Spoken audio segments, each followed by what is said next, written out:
Hello, I'm Gil Zilkha. Welcome to Essential Classical Music. This video is taken from my larger video on the consensus reference recordings of the core classical music repertoire.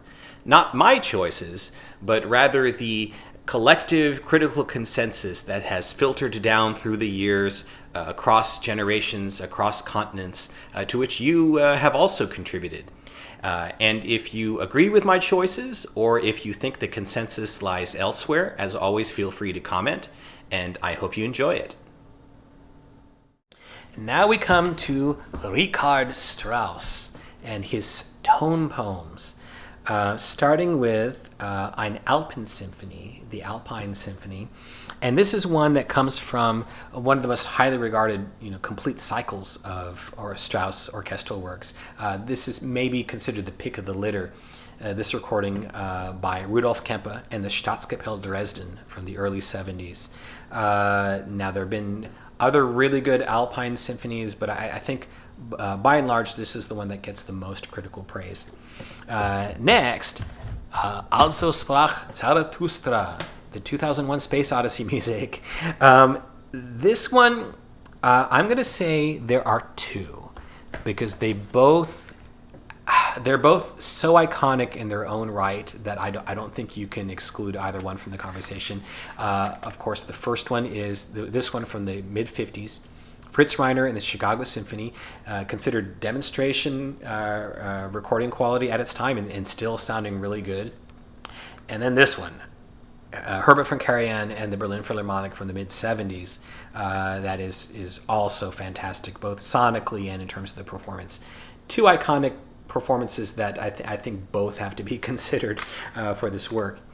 And then when we're talking about Ein Heldenleben, I think first you have to go all the way back to 1928. You have to talk about Wilhelm Mengelberg and the New York Philharmonic, very widely praised and still revered today, such that it retains its place, even though we also have this classic version, once again, Fritz Reiner with the Chicago Symphony, coupled with the Also sprach from the 50s, wonderfully recorded.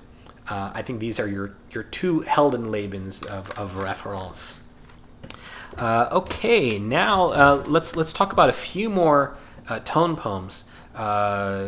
Basically, Till, Dawn and Tod, Till Eulenspiegels, lustige Streiche, Don Juan, and Tod und Verklärung, Death and Transfiguration.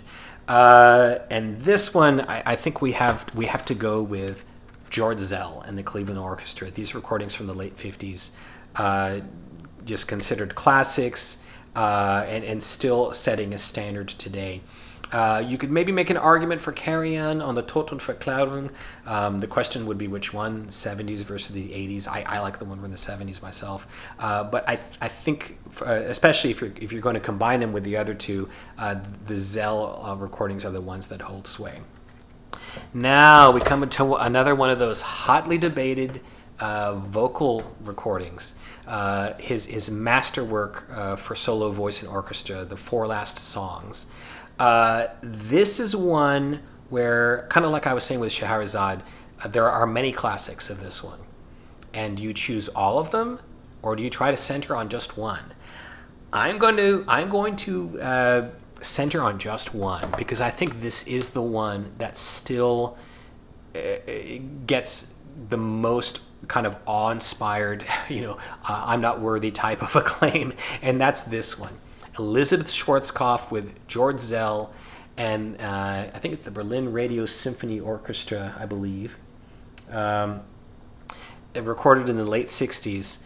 Schwarzkopf competes with herself because she did it with Lovro von Matetic, or was it Otto Ackermann? I think it was Ackermann, a decade earlier. And then you also have Lisa Della Casa, you have Gondola Janowitz with Karajan, you have Jesse Norman, her fabulous version from the 80s. And so I understand anyone who says, how could you leave that one off? Well, I just think this is the one that by a whisker, as great as all those other ones are, this one has such iconic status that I'm going to call this one the reference. Likewise, for Der Rosenkavalier, I think you again have to go with Schwarzkopf. Her version, where she's the Marschallin, conducted by Herbert von Karajan, with Christa Ludwig as Octavian. This is also one of the classics of all classics, even though there have been other really good Rosenkavaliers, especially the Kleiber version from a few years earlier. This is really the one that's sort of considered the iconic classic. And then finally we have his opera Salome. This one's pretty much a slam dunk.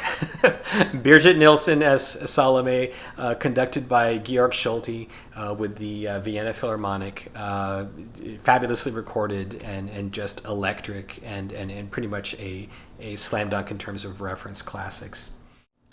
Thanks for watching. I hope you enjoyed this video. And if you did, I hope you'll also take time to click the like and subscribe buttons. And with that, I want to wish you all a great day and happy listening.